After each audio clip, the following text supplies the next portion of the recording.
你们好，我车酱。今天我们来做一款非常美味又简单的巧克力马芬。首先将烤箱预热，下锅180度，预热至少15分钟。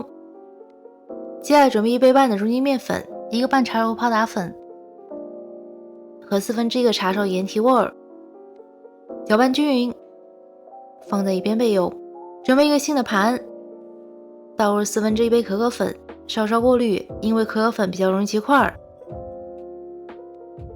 半杯黑红糖或者红糖，黑红糖可以使马芬的颜色更深，味道与巧克力相搭配。如果你没有的话，使用普通白糖也是可以的。1/4杯植物油，稍稍搅拌，使可可粉和油脂混合，然后倒入1/3杯温的或者热的牛奶，继续搅拌使糖融化。如果糖不融化，会导致面糊过重，马芬难以发起，而温牛奶可以使糖更容易的融化。等到糖融化之后，放入1个鸡蛋。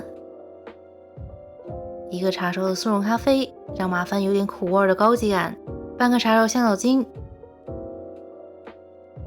将所有材料搅拌均匀即可。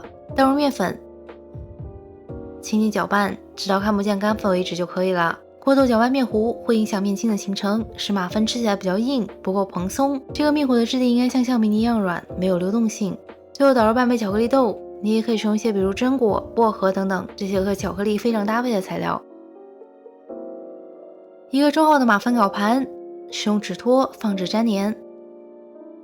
每个马芬杯填满70%到80%就可以了。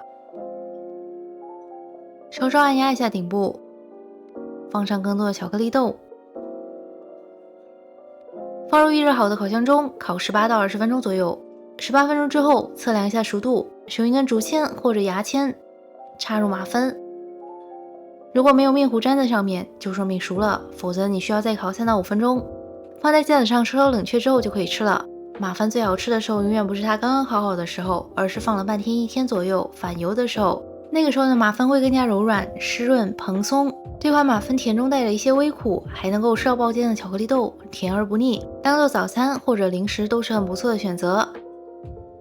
保存的话，放在密封的盒子或者袋子里，避免水分流失而干掉。冷藏的话，可以保存1周左右，冷冻是2到3个月。吃的时候直接放在微波炉里加热一下，就可以重新变得柔软起来。做法也不是很难，有空的话就尝试一下吧。